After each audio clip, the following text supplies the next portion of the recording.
அவேகாவுடைய அத்தனை கொள்கைகளும் திமுகவுடைய கொள்கைகள். நீட் எதிர்ப்புல நேற்று நீட் எதிர்த்து பேசுறேன். இன்னும் 10ஆம் கிளாஸ் ரிசல்ட் இன்னைக்கு இன்னும் எப்போ கொடுப்பாங்கன்னு தெரியல. உங்களால தேர்வை ஒழுங்கா நடத்த முடியல.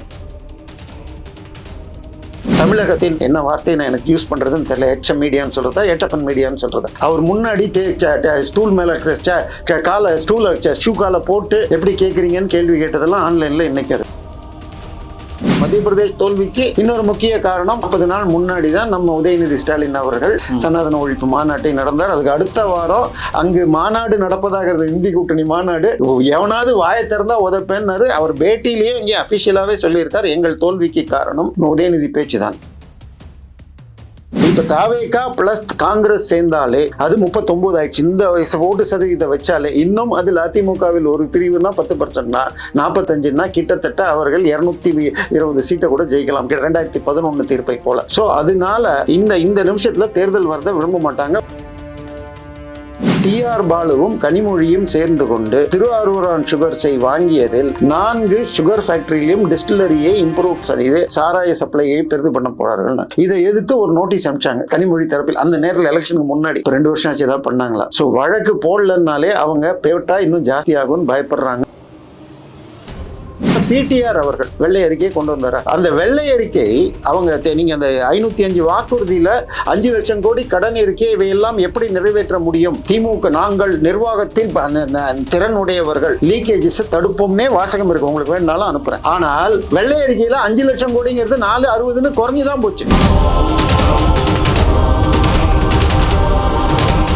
ஸ்பெக்ட்ரம் தமிழ் நேயர்களுக்கு வணக்கம். நம்மோடு அரசியல் விமர்சகர் தேவப்பிரியா இருக்கார், பேசலாம் சார். வணக்கம். வணக்கம். பாஜகவினுடைய தமிழக தலைவராக அண்ணாமலை வர வேண்டும் அப்படின்ற ஒரு கோரிக்கை அப்படிங்கிறது பரவலாக எழுப்பப்படுகிறது. நடைபெறக்கூடிய மற்ற கட்சிகளுடைய சம்பவங்களுக்கு எல்லாமே பாத்தீங்களா, இதுக்கு அவரு தான் சரி அப்படின்ற மாதிரி சொல்லப்படுகிறது. அதுக்கான வாய்ப்பு இருக்கா? இல்ல, 2 விஷயமா பாக்குறேன். அவர் எதுவும் குரல் கொடுக்கல, கட்சியில் பதவியில் உள்ளவர்கள் சொல்லல. பட் ஆர்வலர்கள் நிறைய குரல் கொடுக்கறாங்க. ஐ மீன் அவர் மேல் நம்பிக்கை வைத்திருக்கிறவங்க கண்டிப்பாக அவர் இருந்தா பண்ணிருக்கலாம். பட் நான் ஒண்ணு சொல்றேன், அவரும் இந்த தேர்தல்ல மொடக்குறிச்சியிலயோ இல்ல கோவை வடக்குலயோ நின்று இதே ரிசல்ட் வந்திருந்தா என்ன பண்ணிருப்பீங்க? சரி, இது சுனாமியை அடிச்சுட்டு போன விஷயம். ஸ்டாலின் அவர்களே குளத்தூர்ல இது பண்ண அவர் அந்த 2 எண்மண் எண் மக்கள் யாத்திரைன்னு போனது முக்கியமான விஷயம். கழகங்கள் இல்லா தமிழகம்னு சொன்ன விஷயம். அது விஜய்க்கு உதவி இருக்கலாம், நானும் இல்லைன்னு. பட் அந்த ஒரு மாஸ் வசீகரம் இவர்கிட்ட அன்னைக்கு கிடையாது. பட் இவர் ஃப்ரம் ஜீரோல இருந்து கிட்டத்தட்ட கலைஞர் ஜெயலலிதாக்கு அடுத்த ஒரு இது எடப்பாடி ஸ்டாலினை தாண்டிய அளவிற்கு ஒரு வசீகரத்தை பெற்றிருந்தாலும் அது மாஸ் அந்த அளவுக்கு இருக்காங்கிறது டவுட். பட் இப்ப திருப்பி அவர் இன்னொரு முறை போவதா இதெல்லாம் எனக்கு சரிப்பட்டு வரும் தோணல. பட் பிஜேபியை பொறுத்த வரைக்கும் கட்சி தன்னை மாற்றிக்கொண்டே இருப்பார்கள். அதாவது ஒரு தோல்வி அடைந்தால் ஏன் தோல்வி என்பதற்கு இவங்க காங்கிரஸ்ல கமிட்டி போடுவாங்க. எல்கே ஆண்டனி சாதாரணமா போடுவாங்க, அந்த ரிப்போர்ட்டே வராது, வந்தாலும் ஒன்றும் பண்ண மாட்டாங்க. பட் பிஜேபி அவங்களுக்குள்ள முக்கியமா உடனடியாக ஒரு அறிக்கையை வாங்கிட்டு அதுக்குள்ள மாற்றங்களை பண்ணுவாங்க.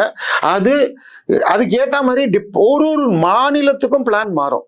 மத்திய பிரதேஷ், ராஜஸ்தான், சத்தீஸ்கர் தேர்தலுக்கு கிட்டத்தட்ட 4 மாதம் முன்பாக எம்பிகள் எல்லாம் நீங்க தான் கேண்டிடேட்னு சொல்லி அவங்கள பிரச்சாரம் பண்ண சொல்லி வச்சுட்டு அனுப்பிச்சு அவங்க வெற்றி பெற்றிருக்காங்க. சத்தீஸ்கர்ல அன்னைக்கு தேதியில எந்த ஒரு வியூக வகுப்பாளரோ அல்லது எங்களை போன்ற நியூட்ரல் அரசியல் வெற்றி பெறும் என்ற வாய்ப்பே இல்லை என்ற பொழுது அதன் இன்சார்ஜாக போனவர் தான் நிதின் நபீன். பீகாருடைய எம்எல்ஏவாக இருந்து இவர் 5 முறை MLA at the age of 45. அப்ப 25 வயசுலயே வந்துட்டார்.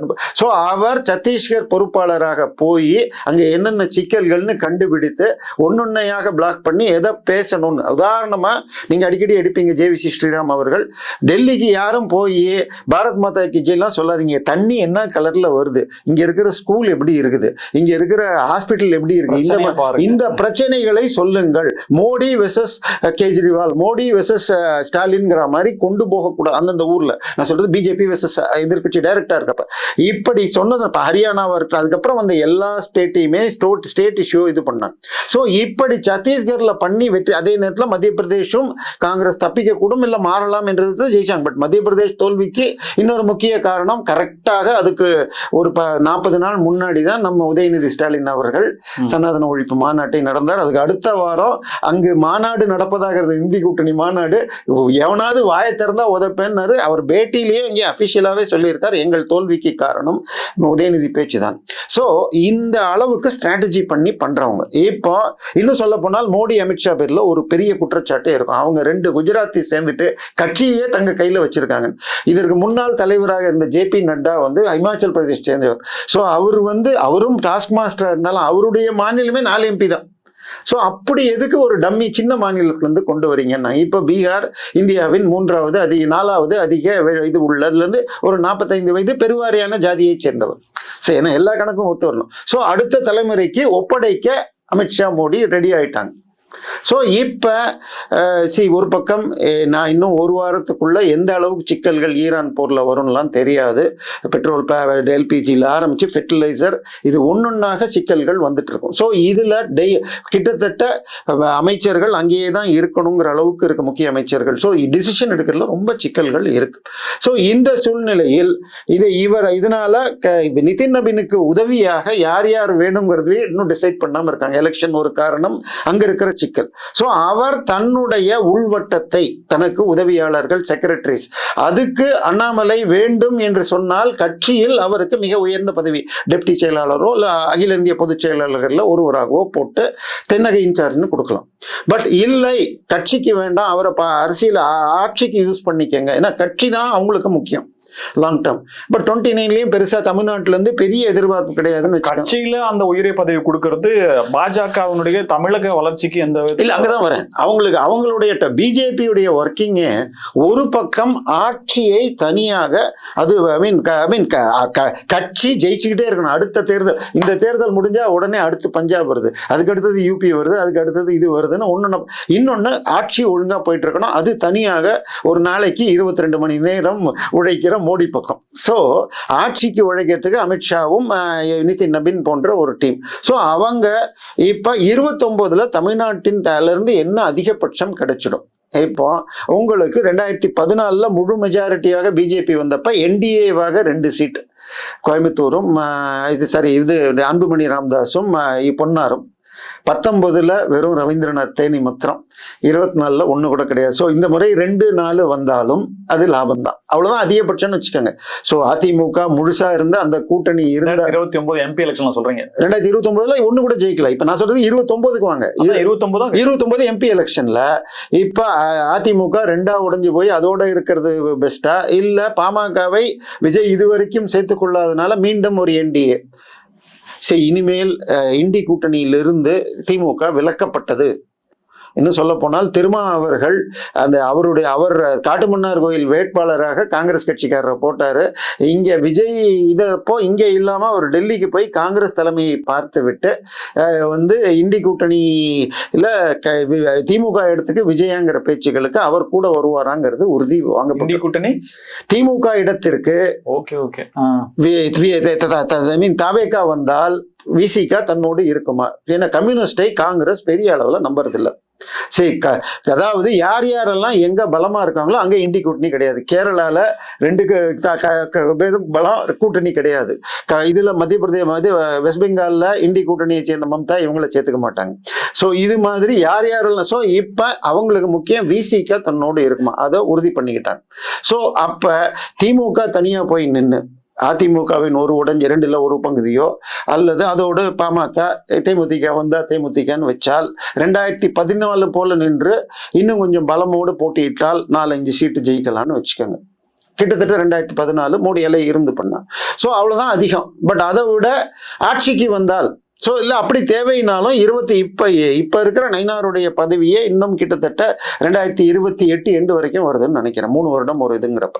ஸோ இப்ப உங்களுக்கு அந்த டயத்துல அண்ணாமலையை கொண்டு வந்துக்கலாம். இப்பொழுது அவரை மத்திய அமைச்சராக PMO அலுவலகத்தில் ஒரு இணை அமைச்சராக போட்டு ஹோம் அவருக்கு அடிஷனல் போர்ட்போலியோ கொடுத்தால் CBI அவர் கீழே வரும். இப்பொழுது தமிழகத்தில் சரி நயினார் வேண்டாம் என்று அவரே விட்டு கொடுத்தால் போட்டு இது பண்ணால் என்ன பொறுத்த வரைக்கும் ஒரு SG சூர்யாவோ ஒரு அஸ்வத்தாமனையோ போட்டு, ஏன்னா SG சூர்யா சேனல்ஸ்ல வராட்டியும் டிபேட்ல எப்படி ஆதாரங்களை வைப்பார்னு நமக்கு தெரியும். அஸ்வத்தாமனுடைய பேச்சு திறன் நமக்கு தெரியும். கிட்டத்தட்ட DMK ஃபைல்ஸ் அண்ணாமலை கொண்டு வந்தது போல அவற்றை ரிவைவ் செய்து அப்டேட் செய்து போடணும். உதாரணமா DMK ஃபைல்ஸ்ல KN நேருவுக்கு 2500 கோடின்னு காட்டியிருந்தார். சரியா? அதுல 2000 கோடி கிட்னி கிட்னி முறைகேடு புகழ் தனலட்சுமி சீனிவாசனுடைய ப்ராப்பர்ட்டிஸ் தான் இருந்துச்சு. ஆனால் டிவிஹெச் குழுமம் சென்னையில ப்ரமோட் பண்ண ப்ராப்பர்ட்டிஸ், ஏன்னா நான் அந்த ரியல் எஸ்டேட் தொழில இருந்ததுனால எனக்கு தெரிந்து இன்றைய மதிப்பு 50,000 கோடிக்கு மேல வரும். பழைய ப்ராஜெக்ட்ஸ், எக்ஸிஸ்டிங் ப்ராஜெக்ட்ஸ் இன்னொரு 10,000 கோடி வரும். டிவிஹெச் நிறுவனம் மாத்திரம் கோயம்புத்தூர், பஞ்சப்பூர், திருச்சியில் பஞ்சப்பூர் பஸ் ஸ்டாண்டு கிட்ட ஒரு 400-500 ஏக்கர் வாங்கி வச்சிருக்காங்க. கோயம்புத்தூர் புது பஸ் ஸ்டாண்டு கிட்ட அவினாஷி ரோட்ல அவங்க பண்ற ப்ராஜெக்ட்ஸ் எல்லாம் போட்டா பல ஆயிரம் கோடிகள் வரும். அவர் 2.45 கோடி என்னமோ காட்டியிருக்காரு. இதையெல்லாம் ப்ராப்பரா அப்படியே. அதே மாதிரி ஜி ஸ்கொயர் 26,000 கோடி என்னமோ காட்டுறாங்க. ஜி ஸ்கொயரை பொறுத்த வரைக்கும் 80% ப்ராஜெக்ட்ஸ் ஜாயிண்ட் வெஞ்சர், அதுல வெறும் 20-25% தான் அவங்க மார்ஜின், 75% ஓனருக்கு போகும். ஸோ கரெக்டாக அதை அப்டேட் பண்ணி இன்னும் லேட்டஸ்ட் அப்டேட்டோட கொடுத்து, அதே மாதிரி தேவை என்றால் ஏடிஎம்கே ஃபைல்ஸையும் விட்டு இதுக்கெல்லாம் இன்னொன்று பக்கம் தாவேக்காவுக்கு என்ன சார் சர்வைவல் இருக்கு? இன்னைக்கு எந்த ஸ்கீமும் பெருசா பண்ண முடியாது. ஓகே, கடந்த 5 வருடத்துல நான் சொல்றேன் நியூட்ரலா திமுகல பெரிய இது இந்து அறநிலைத்துறை மேல தேவையில்லாத பல திட்டங்கள் போட்டதை தவிர பெரிய தப்புன்னு என்ன சொல்வீங்க? பாசிட்டிவாகவும் பெரிய பில்டிங் கட்டினது தவிர எதுவும் கிடையாது, நெகட்டிவாகவும் பெருசா கிடையாது. சரி, அவங்க சொல்லிக்கிற நான் முதல்வன் இந்த திட்டம் எல்லாம் ஆதரவு பலனடையவர்கள் வெகு சில. ஐஏஎஸ் படிக்கிறது வருஷத்துக்கு 5,000 பேர் எழுத போறான், பாஸ் பண்ண போறது 50 பேர் 100 பேர் தமிழ்நாட்டில இருந்து. ஸோ 5 கோடி பேருக்கு 5,000னா எத்தனை பேர்னு பார்த்துக்காங்க. ஸோ இன்னைக்கு இருக்கிற பட்ஜெட் நிலைமையில பெருசா பண்ண முடியாது. இவர் இதுல இருந்து தப்பிக்கணும்னா முழுதாக திமுக பேர்ல அத்தனை பேர்லயும் எஃப்ஐஆர் போடணும். இவங்க போடலைன்னாலும் ஏற்கனவே இருக்கிற வழக்குகள்ல இது சிபிஐக்கு போயிடுச்சு, இது KN நேரு பேர்ல போட்டாகணும். இன்னும் அந்த மணல் குவாரியில உங்களுக்கு 38 கோடி ரூபாய்க்கு பில் போட்ட இடத்துல 4,780 கோடி எடுக்கப்பட்டிருங்கிறதும் பெண்டிங் இருக்கு, ஹைகோர்ட்ல பெண்டிங் இருக்கு. ஸோ இது போல எல்லா எஃப்ஐஆரையும் போடணும். அதே மாதிரி அதானி எடுத்துக்கோங்க சார், இது கப்பல், இது இந்தோனேஷியால ஏத்துறாங்க சார். இந்த கப்பல்ல ஏத்தின கறி, அதோடைய கிலோ, அவங்க அந்த கறியை டெஸ்ட் பண்ணி கொடுத்த சர்டிபிகேட், இதோடைய எரிதிறன் 4,800 கிலோ கேலரி. இது இந்த கப்பல் இப்படி கடல்ல இதுல இங்க தமிழ்நாட்டில் இறங்குது. அதே கப்பல் அதே கறி 6,000 கிலோ கேலரின்னு சப்ளை பண்ணியிருக்காங்க. ஸோ இது இந்த இது 6,000, ஒரு டன் 6,000 வச்சுக்குது. ரேட்லாம் கரெக்டுன்னு கிடையாது, ஒரு புரிதலுக்காக சொல்றேன். இது 6,000னா 4,800, 6,000 கிலோ கேலரினா 10,000 ரூபாய். ஸோ இப்படி அதிகமாக வாங்கப்பட்ட தொகை ரஃப்லி 3,000 கோடி. அத்தனை ஆதாரங்களோடு வழக்கு இது இவர் அரப்போர் ஜெயராமன் போட்டிருக்காரு. இதே வேலையை இன்னொரு நிறுவனம் செய்து அது பேர்ல எஃப்ஐஆர் 2 வருஷம் உள்ள இருந்தார். அதாவது கோல் அண்ட் ஆயில் குரூப்னு சொல்லி நமக்கு எல்லாம் புரியணும்னா ETS ஸ்டார் குழுமத்தின் புகாரி என்ற டைரக்டர் 2 வருஷத்துக்கு மேல உள்ள இருந்து அப்புறம் பெயில வந்திருக்காரு. ஸோ அதானி பேர்ல போடாம இருக்கு. ஸோ இப்படி இதெல்லாம் போன பீரியட் தான். அதுக்கப்புறம் இந்த பீரியட்ல டிரான்ஸ்ஃபார்மர் வந்தாச்சு, டெண்டரையே மாத்திட்டார். ஸ்பெசிபிகேஷனே இந்தோனேஷியால அதானிக்கு அங்க என்ன கறி இருக்கோ அந்த எரிதிறன்னு போட்டிருக்காரு. ஸோ இதுக்கு L2 இது அதே மாதிரி நம்ம இது திருவான்மியூர் டு இது கோவளமா இல்லை இது இப்போ நீலாங்கரை அந்த இது 2,000 கோடி ப்ராஜெக்ட்ல L1 விட்டுட்டு L2க்கு அதுவும் ஏற்கனவே அவங்க பண்ண இது நெகட்டிவ் ஆனது கம்பெனி கொடுத்துருக்கீங்கன்னு அந்த வழக்கு இருக்கு. இது மாதிரி ஒரு வழக்காக எடுத்தால் இது மத்திய அரசனுடைய பங்கு இல்லாம மாநில அரசா செஞ்சது சார். எல்லா பங்கு இருக்கோ பங்கு இல்லையோ, வழக்கு என்பது மாநில அரசு மட்டுமே தான் போட முடியும். எஃப்ஐஆர் இருந்தால்தான் இடி உள்ள வர முடியும். ஸோ எஃப்ஐஆர்கள் போடவே இல்லை. உங்களுக்கு நான் பேப்பர் கட்டிங்கே தரேன், தினமணியில் வந்ததுன்னு நினைக்கிறேன். பிரதான் மந்திரி ஆவாஸ் யோஜனா, பிரதம மந்திரி வீடு கட்டும் திட்டத்தில் முறைகேடுகள் இருந்தால் யாரும் ஊழல் தடுப்பு பிரிவில் போடாதீர்கள் சர்க்குலர் அனுப்பப்பட்டது தமிழ் அமைச்சர் சார். அடுத்தது உள்துறை.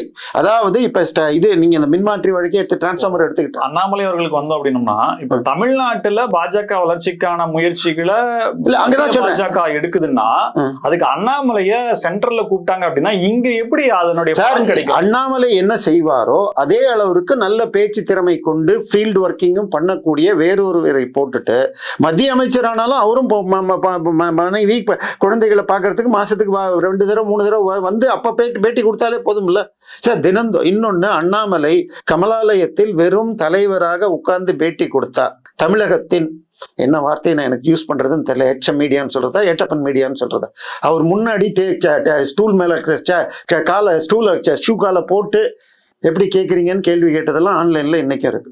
ஸோ அவருக்கு ஒரு பதவியை கொடுத்து, அது தவிர அவர் இந்த சொத்தை வச்சிருக்காரு அந்த சொத்தை வச்சிருக்காருன்னு இல்லாத பொய்கள் சொல்லி அதை திரு TR பாலு அவர்கள் சொல்ல அவர் மீது அதற்கும் வழக்கு போட்டிருக்கார். ஸோ அவருக்கு பதவி கொடுத்துட்டா இவங்கெல்லாம் கொஞ்சம் அடங்கிடுவாங்க. என்னை பொறுத்த வரைக்கும் அவருக்கு மத்திய அமைச்சர் பதவியை கொடுத்துட்டு அவர் தமிழகத்தை எக்ஸ்ட்ரா பார்த்துக்கணும்னு சொல்லிட்டார்னா அது இங்க அதே மாதிரி பேச்சு திறமையும் இது பண்ற நல்ல சோஷியல் ஸ்கில்லிங்கும் உள்ள நயினார் எந்த விதத்திலும் குறைந்தவர் இல்லை. பட் ஒரு பொறுப்பேற்று மாத்துறது ஒரு சேஞ்ச் வருங்கிற ஒரு பார்வையில் அதுவும் அங்கே அவர் அதிமுகவோடு இணைந்து போவார்னா இப்போ அதிமுக கூட்டணியே என்னென்ன. அதனால என்னை பொறுத்த வரைக்கும் ஒரு SG சூர்யா, அஸ்வத்தாமன், பேராசிரியர் இது போல. சரி, இப்போ அதிமுக நடக்கக்கூடிய உள் விவகார விஷயங்கள்லயுமே மறைமுகமாக அண்ணாமலை இருப்பாரான்ற ஒரு சந்தேக கேள்வி. சார் இது உங்களுக்கு தலைவலிச்சா அண்ணாமலை, பசிக்கலன்னா அண்ணாமலை, இதுன்னா RSS, இப்படி சொல்றதுங்கிறது தமிழ்நாட்டில் நடந்து போச்சு. தாவேகாவுடைய அத்தனை கொள்கைகளும் திமுகவுடைய கொள்கைகள். நீட் எதிர்ப்புல நேற்று நீட் எதிர்த்து பேசுறேன். இன்னும் 10ஆம் கிளாஸ் ரிசல்ட் இன்னும் எப்ப கொடுப்பாங்கன்னு தெரியல. உங்களால தேர்வை ஒழுங்கா நடத்த முடியல.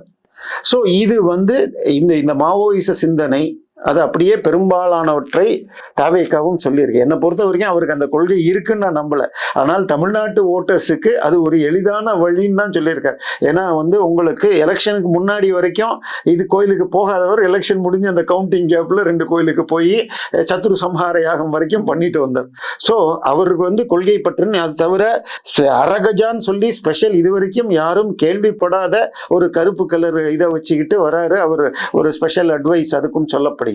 அது தவிர எல்லா அமைச்சர்களும் சிவப்பு கலர்ல கட்டிட்டு வராங்க, காப்பு கட்டிக்கிட்டு வராங்க. ஸோ இவர்களுக்கு எந்த கொள்கையும் எனக்கு இல்லை. அவர் தைரியமாக, அதாவது ஜெயலலிதா, MGR போன்றவர்கள் சில விஷயங்களில் உறுதியாக இருந்தாங்க. அதே நிமிடத்தில் ஆட்கள் மாற்றும் போது அமைச்சர்கள் ஈவன் மாத்தினா கூட அதே ஜாதியை பார்த்து பண்ணுவாங்க. ஸோ தட் அந்த சோசியல் கணக்கை விட வேண்டாம், அந்த மாதிரி போகணும். ஸோ அண்ணாமலை என்னை பொறுத்த வரைக்கும் அவருக்கு பதவியோடு நல்ல இது கொடுத்து காக்கிறதா கரெக்டா இருக்கும். அண்ணாமலை அவர்களுக்கு இப்ப இந்த நேரத்துல அவர் பேசுறாங்க. ஏன்னா மாநில தலைவராக அவர் இருந்து பல காலம் ஆயிப்போச்சு. ஆனா எப்பவுமே ஒரு சர்க்கிள் வருது அப்படின்னா அவருடைய பேச்சு எடுத்து பேசுறோம். நம்ம ஆதரவுன்னு இந்த கருத்தை எடுத்துட்டோம்னா அதே அளவுக்கான எதிர்ப்பு அப்படிங்கிறது இருக்கு. தவறான செய்திகள், இன்னும் சொல்ல போனா நீங்க சொத்து இருக்குதுன்னு சொல்லி சொன்ன விஷயங்கள், எதிரான விஷயங்கள். அப்ப பாஜகக்குள்ளேயே, தமிழக பாஜகக்குள்ளேயே அண்ணாமலை எதிர்ப்பு அணியும் ஒண்ணு இருக்கா? விரும்பாதவர்கள் இருக்காங்களா? இல்ல, ஓப்பனாக தெரிஞ்சது ஓரிருவர் இருக்கலாம். கல்யாணராமன் போன்ற ஓரிருவர் இருக்கலாம், பேர் என்ன சொல்லணும். மற்றபடி நேரடியாக யாரும் கிடையாது.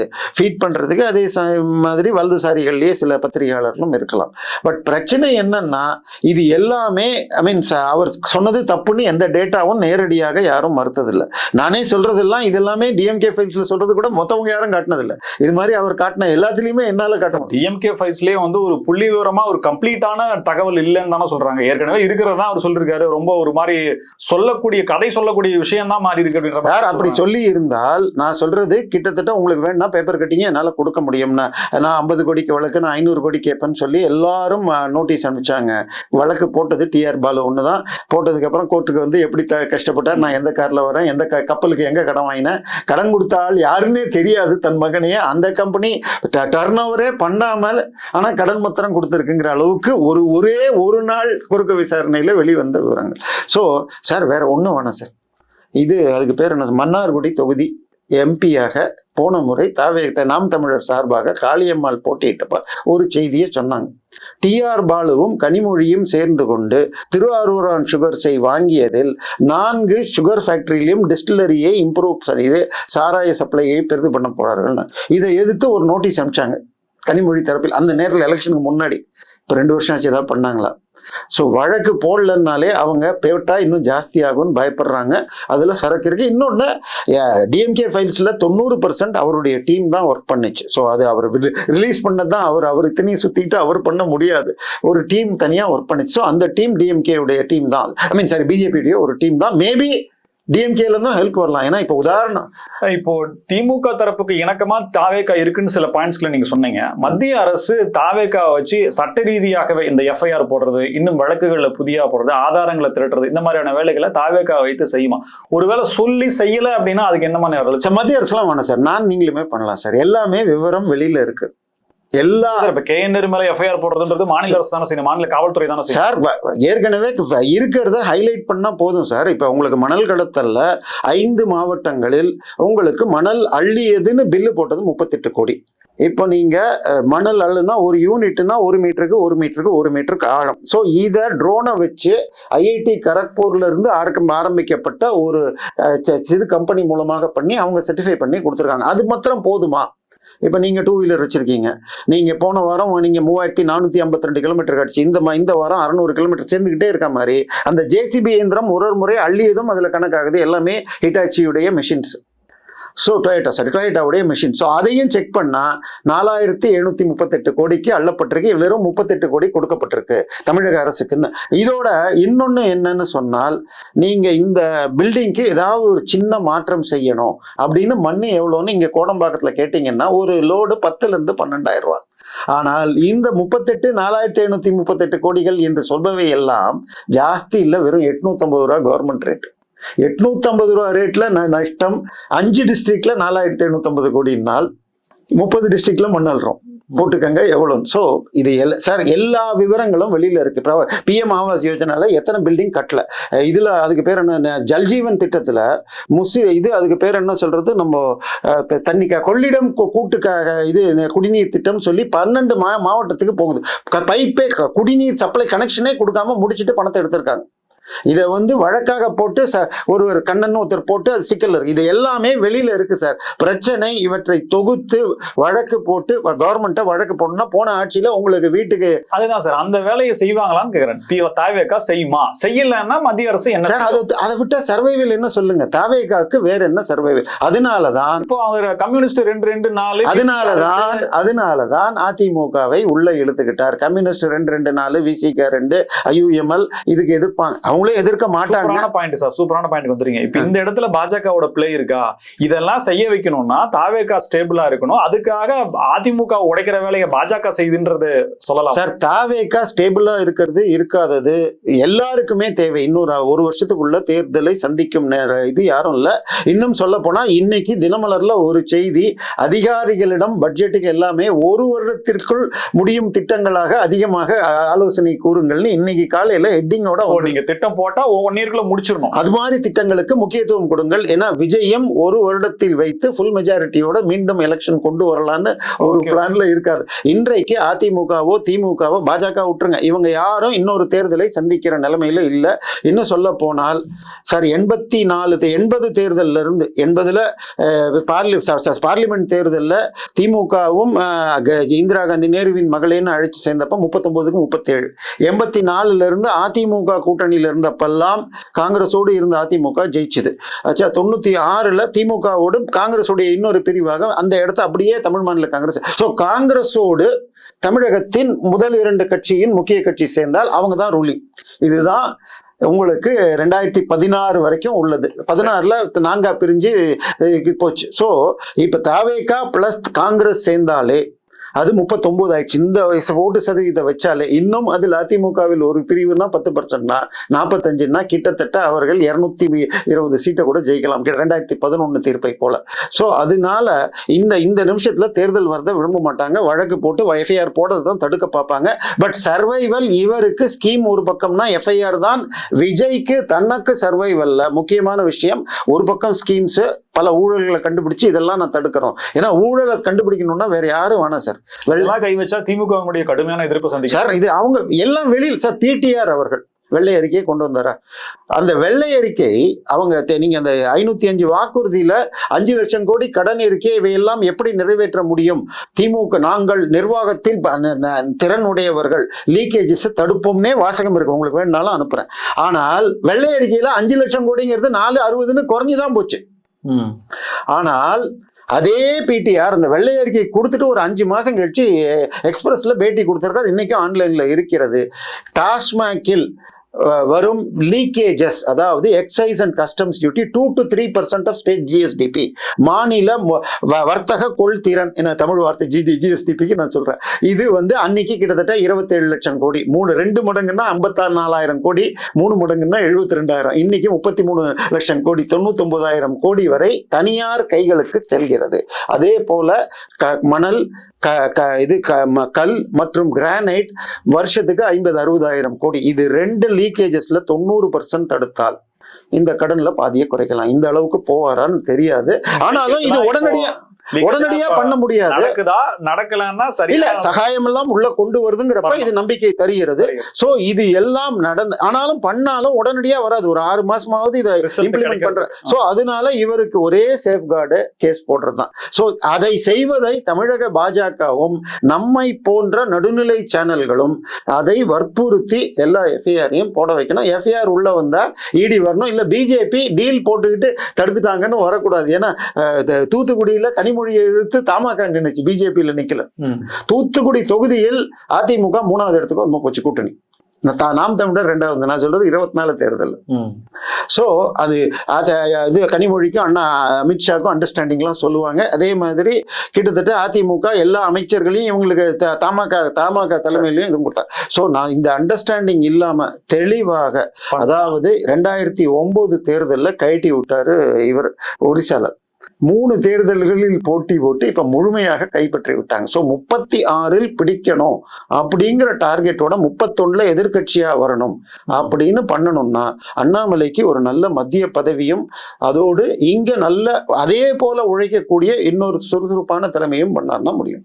மிக்க நன்றி சார். பல்வேறு தகவல்கள் நன்றி. மீண்டும் சந்திப்போம். இணைந்திருங்கள் ஸ்பெக்ட்ரம் தமிழோட. நன்றி நேயர்களே.